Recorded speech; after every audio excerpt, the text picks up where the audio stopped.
Hello everyone, welcome back for another book review. So today we are talking about this book, The Witch's Coin by Christopher Penczak. So this is sort of the unofficial sequel to The Witch's Shield, which was his book on protection magic. Now we are doing prosperity magic. So as far as books go on trying to do magic for money, I feel like this was definitely the most well-written one.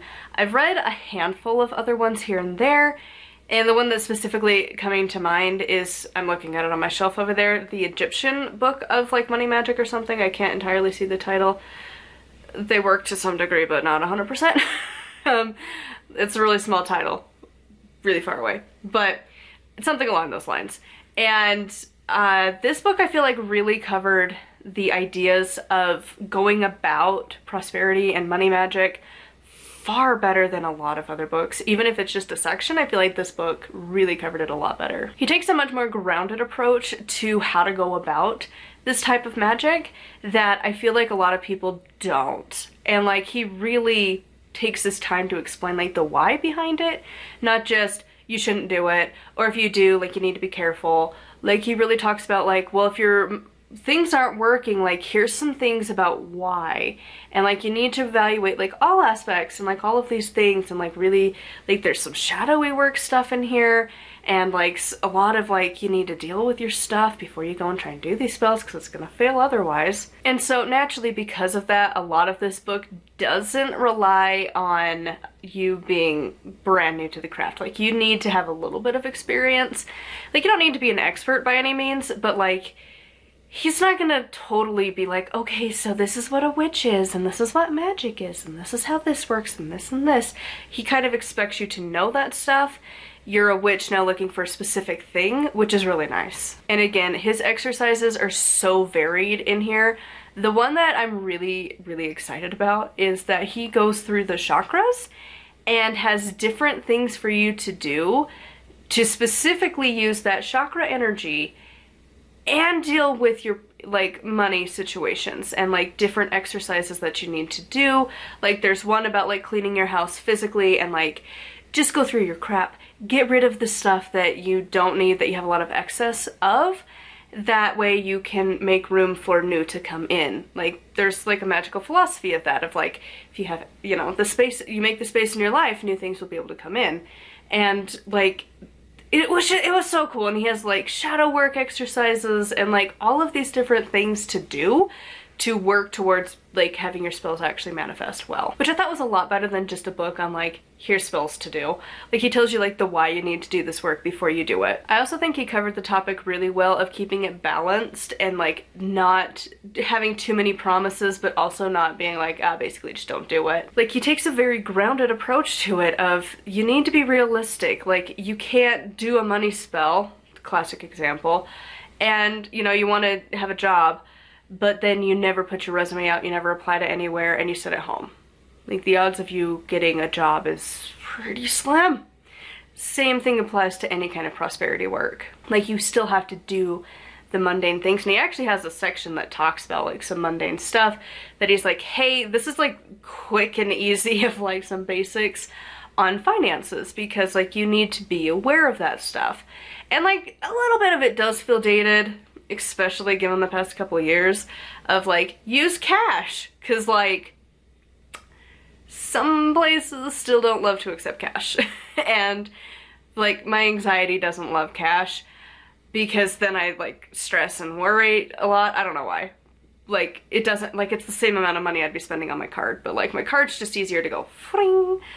But he talks about that and like how to kind of help yourself get out of debt and like how to kind of manage your stuff. Like he talks about it, and again from a mundane perspective and also from a magical perspective, which I thought was really fantastic. Basically, if you were looking for a book on money magic, this is the book for you. The spells and stuff, he has a variety of things, and like some of them are really interesting. Like there was one where you take like 3 coins, preferably like a silver color, and like you put them out under the full moon, and then at like midnight you flip them over, then you leave it the rest of the night, and then you anoint them with some oil, and then you carry them in your pocket.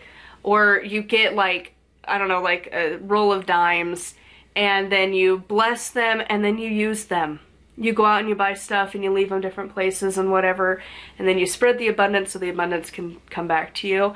Like, just like really random stuff, let alone like a bath or like a tea and just a whole host of things. There was one for like working with your ancestors to have them help you, which I thought was super fascinating, and like the idea of it, not just like for money, but like as a way of like going to visit your family's graves was like, huh, I kind of like that idea, actually, because I've always tried to, like, it always felt just a little missing of like what I'm doing when I go to visit my family members around Halloween every year, and like gonna take part of that ritual, switched up a little bit, use that as my way of like going, like, you knock on their headstone as if you're knocking on their door, which would work for most of my family. We do have a handful that are cremated, so there's nothing to knock on per se. Because I only have one that has, I have a little locket of their ashes. And so like I would go to where we spread their ashes, but like, do I knock on the ground? Like, do I bring the locket and like, tap, tap, tap, hey, want to talk to you?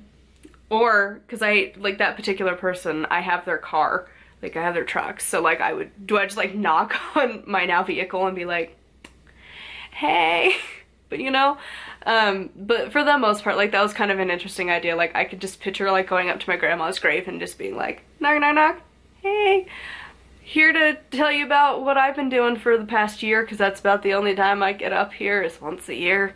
I'd like to do more, and maybe now that I'm self-employed I will, but also self-employed still takes time. Like this takes time, writing takes time, and also being sick. So much time is just spent trying to breathe. I don't like being sick. It's one of those things where you're like, this is so annoying, especially when it's that lingering nonsense. I'm gonna complain about it all week, just so you know. But yeah, anyways, back to the point. This book has so many ideas. Like it's full of information. Oh, I totally forgot. There's like a whole section on like astrology and like how to incorporate that. And like, I don't know how far into astrology I'm going to get, but it's still fascinating to read about and learn. He talks about crystals and herbs and deities and all of this stuff.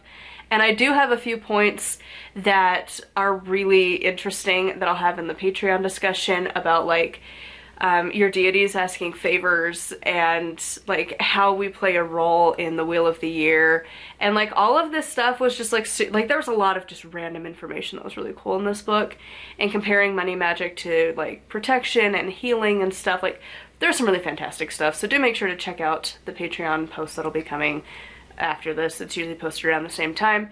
But yeah, so anyways, that is it for this book. I would love to hear your thoughts on this one in the comments down below. I am very stoked to continue. There's at least one more in this series. I believe it's called The Witch's Heart. I do have that one. I'm very excited to read through it. I'm hoping it's not just love spells of like to find a person. Like this was, it had a lot. Find a job, get rid of debt, like blessing your career. It also talked about like creating a natal chart for the company. Like it was a lot in here that was like, I never would have thought of that. And also I did that. That was fun. I created a natal chart for this, my self-employment journey, and it's like, huh? Go figure. It's so weird. So anyways, it's just a really good book. I love it. And I love Penczak's writing, and I like his teaching style, and most of the stuff in his craft, not all of it, but there's a probably good 97% of it I agree with completely. So as a whole, like, he's a teacher that I really love reading his work, and if I could attend his classes and stuff, I probably would actually enjoy it. But for now, I am perfectly content getting eventually all of his books. So anyways, that is it for this review. Do make sure to like, comment, and subscribe. I do post every single day. And of course, do make sure to support me on Patreon. I will have the name of it here, the thing that you could type in. It's really, really, really easy. Patreon.com/NightWillowCraft. Same channel name. Pretty easy. I post there pretty often as well, so do make sure to check it out. And until next time, thank you so much for watching, and blessed be.